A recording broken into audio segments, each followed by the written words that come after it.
आकाशवाणी मध्य प्रदेश से प्रस्तुत हैं प्रादेशिक समाचार।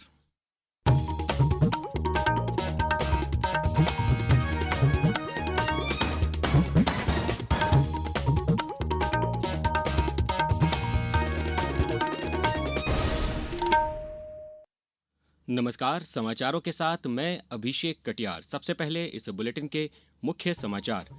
प्रदेश में 4 बड़े सोलर प्लांट स्थापित किए जाएंगे। नगर निगमों को बिजली खर्चों में कमी लाकर बनाया जाएगा आत्मनिर्भर। विधानसभा का बजट सत्र समाप्त। मध्य प्रदेश सहकारी सोसाइटी संशोधन विधेयक और नगर तथा ग्राम निवेश संशोधन विधेयक हुए पारित। बीएसएनएल ने कमाया 262 करोड़ रुपए का मुनाफा। 9 करोड़ से ज्यादा हुए उपभोक्ता। और विश्व तपेदिक दिवस पर प्रदेश भर में हुए कार्यक्रम।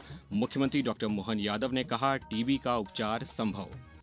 अब समाचार विस्तार से। राज्य मंत्रिपरिषद की बैठक में आज जल, सौर, पवन और पर्यटन पर अहम निर्णय लिए गए। बैठक में राज्य जल निगम की समूह पेयजल प्रदाय योजनाओं के रख रखाव व्यय को कम करने के लिए सौर ऊर्जा तथा पवन ऊर्जा परियोजना स्थापित किए जाने के लिए सैद्धांतिक सहमति दे दी गई है। प्रदेश में 4 बड़े सोलर प्लांट स्थापित किए जाएंगे, जिनकी मदद से नगर निगमों को उनके बिजली खर्चों में कमी लाकर आत्मनिर्भर बनाया जाएगा। मंत्रिपरिषद द्वारा Rajgarh palace hotel and resort द्वारा मांगी गई करीब 19 एकड़ भूमि वर्तमान कलेक्टर गाइडलाइन दर पर दिए जाने का अनुमोदन प्रदान किया गया। गौरतलब है कि यूनेस्को की वर्ल्ड हेरिटेज सूची में दर्ज खजुराहो से लगभग 20 किलोमीटर की दूरी पर स्थित राजगढ़ पैलेस पन्ना रोड पर स्थित है। प्रदेश विधानसभा का बजट सत्र आज सौहार्दपूर्ण वातावरण में संपन्न हुआ। हालांकि अंतिम दिवस भी हास परिहास, छीटाकशी, आरोप प्रत्यारोप का सिलसिला चलता रहा, लेकिन आखिरी क्षणों में सब कुछ सामान्य हो गया। समापन भाषण में मुख्यमंत्री डॉक्टर मोहन यादव और नेता प्रतिपक्ष उमंग सिंघार ने तय समय तक सदन को चलाने के लिए विधानसभा अध्यक्ष नरेंद्र सिंह तोमर के प्रति आभार व्यक्त किया। समापन दिवस पर 2 महत्वपूर्ण विधेयक पारित किए गए। इनमें पहला मध्य प्रदेश सहकारी सोसाइटी संशोधन विधेयक 2025 एवं दूसरा मध्य प्रदेश नगर तथा ग्राम निवेश संशोधन विधेयक 2025 रहा। हालांकि दोनों ही विधेयकों पर पक्ष विपक्ष के बीच खासी तकरार भी हुई। सहकारी सोसाइटी संशोधन विधेयक के प्रावधानों को लेकर तो विपक्ष ने बहिर्गमन कर दिया। केंद्रीय कृषि मंत्री शिवराज सिंह चौहान ने कहा है कि केंद्र ने प्याज पर 20% निर्यात शुल्क समाप्त कर दिया है। नई दिल्ली में आज श्री चौहान ने कहा कि प्याज पर निर्यात शुल्क समाप्त होने से किसानों की उपज बिना शुल्क के वैश्विक बाजारों में पहुंच सकेगी और उन्हें अधिक मूल्य मिल सकेगा। किसान को लाभकारी मूल्य देना मोदी सरकार की प्राथमिकता है, प्रतिबद्धता है। और अब ये फैसला किया है कि प्याज के एक्सपोर्ट पर अब कोई एक्सपोर्ट ड्यूटी नहीं लगेगी, ताकि हमारे किसानों द्वारा मेहनत से उपजाया हुआ प्याज दुनिया के बाजारों में बिना एक्सपोर्ट ड्यूटी के जाए और किसानों को अच्छे लाभकारी मूल्य मिल पाए। केंद्र सरकार ने संसद के वर्तमान और पूर्व सदस्यों के वेतन, दैनिक भत्ते और पेंशन में वृद्धि की घोषणा की है। संसद सदस्यों का मासिक वेतन 1 लाख रुपए से बढ़ाकर 1,24,000 रुपए कर दिया गया है। दैनिक भत्ता 2,000 रुपए से बढ़ाकर 2,500 रुपए और मासिक पेंशन 25,000 रुपए से बढ़ाकर 31,000 रुपए कर दी गई है। ये वृद्धि 1 अप्रैल 2023 से प्रभावी होगी।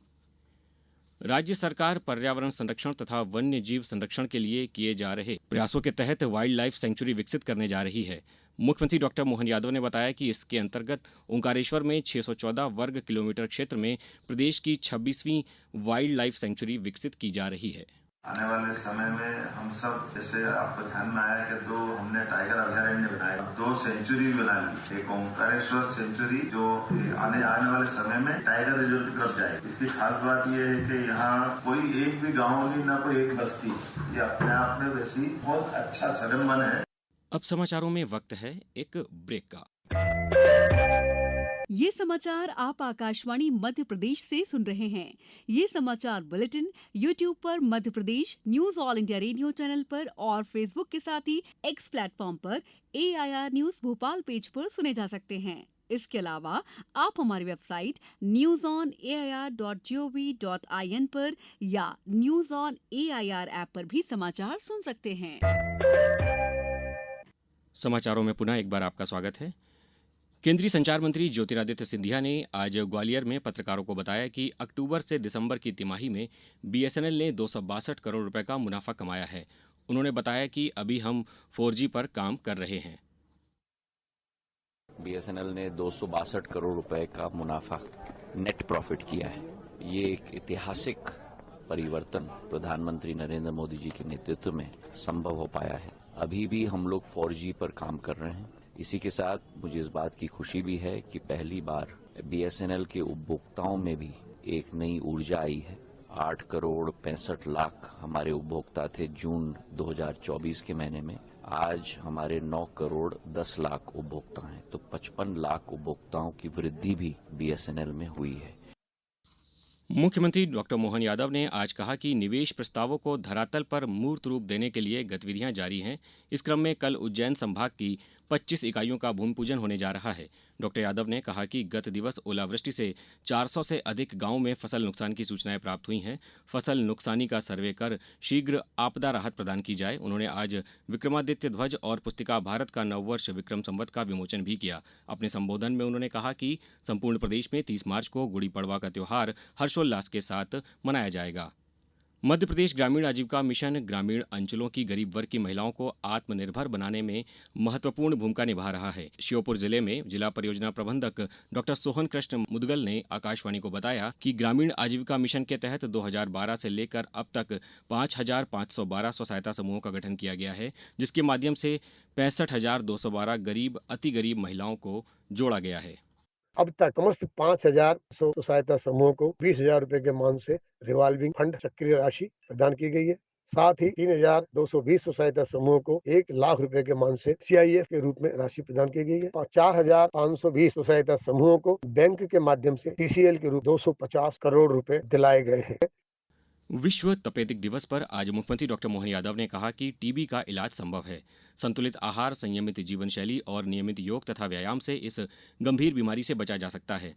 जबलपुर जिला अस्पताल में विशेष निःशुल्क शिविर आयोजित किया गया। इस दौरान 100 से अधिक क्षय रोगियों को स्वास्थ्य किट वितरित की गई। सागर जिले की 69 ग्राम पंचायतें टीबी से मुक्त घोषित की गई हैं। इन पंचायतों के सदस्यों को उनके सक्रिय योगदान के लिए आज प्रशस्ति पत्र प्रदान कर सम्मानित किया गया। मंदसौर में जिला स्तर पर जन जागृति रैली का आयोजन किया गया। इस रैली के द्वारा टीबी रोग के रोकथाम, बचाव, उपचार संबंधी प्रचार प्रसार किया गया। उज्जैन में 95 ग्राम पंचायतों को टीबी मुक्त ग्राम पंचायत घोषित किया गया, जिसमें 16 सिल्वर के लिए 79 ब्रॉन्ज श्रेणी के लिए नामांकित हुई। सीहोर में भी कलेक्टर ने उत्कृष्ट कार्य करने वाली पंचायत के सरपंच को सम्मानित किया। गुना जिले के 5 टीबी चैंपियंस को पौधे भेंट कर सम्मानित किया गया। जिले में अब तक 318 निक्षय मित्र पंजीकृत हुए हैं। देवास जिले की कुल 98 ग्राम पंचायतों को टीबी मुक्त किया गया है। वहीं नर्मदापुरम जिले में आज जन जागरूकता रैली निकाली गई। रायसेन जिले की 173 ग्राम पंचायतों के सरपंच, सचिव व अन्य प्रतिनिधियों को सम्मानित किया गया और धार जिला क्षय अधिकारी डॉक्टर संजय जोशी ने आकाशवाणी को बताया कि इस साल के अंत तक हम पूरे जिले को टीबी मुक्त कर लेंगे। अब कुछ समाचार संक्षेप में। इंदौर में आज से सीमा सुरक्षा बल के केंद्रीय आयुध एवं युद्ध कौशल विद्यालय में 18वीं अखिल भारतीय पुलिस निशानेबाजी स्पर्धा का शुभारंभ हुआ। मंदसौर जिला ई-ऑफिस कार्यप्रणाली में प्रदेश में तीसरे स्थान पर है। अब सभी सहकारी विभाग ऑनलाइन होंगे और अब तक जिले में 134 कर्मचारियों की आईडी बनाई गई है। नीमच जिला मुख्यालय पर नवीन न्यायालय भवन का निर्माण कार्य पूर्ण हो चुका है, अतः 1 अप्रैल से सभी कार्य नवीन भवन में संचालित होंगे। सीहोर जिले में समर्थन मूल्य पर चना एवं मसूर की खरीदी कल से 31 मई तक की जाएगी। झाबुआ जिले में परियोजनावार पोषण भी पढ़ाई भी की 3 दिवसीय प्रशिक्षण कार्यशाला का कलेक्टर नेहा मीणा ने शुभारंभ किया। शिवपुरी जिले में युवा संगम कार्यक्रम के अंतर्गत जिला रोजगार कार्यालय, जिला व्यापार एवं उद्योग केंद्र व शासकीय ITI संस्थान द्वारा 27 मार्च को 1 दिवसीय रोजगार मेला आयोजित किया जाएगा। और बैतूल में कलेक्टर ने ई-ऑफिस प्रणाली शुरू करने के निर्देश दिए। उन्होंने कहा कि उनके कार्यालय में आज से ही ई-ऑफिस प्रणाली शुरू हो जाएगी। इस बुलेटिन में बस इतना ही। अगले बुलेटिन में सुबह 7:10 पर फिर होगी मुलाकात। नमस्कार।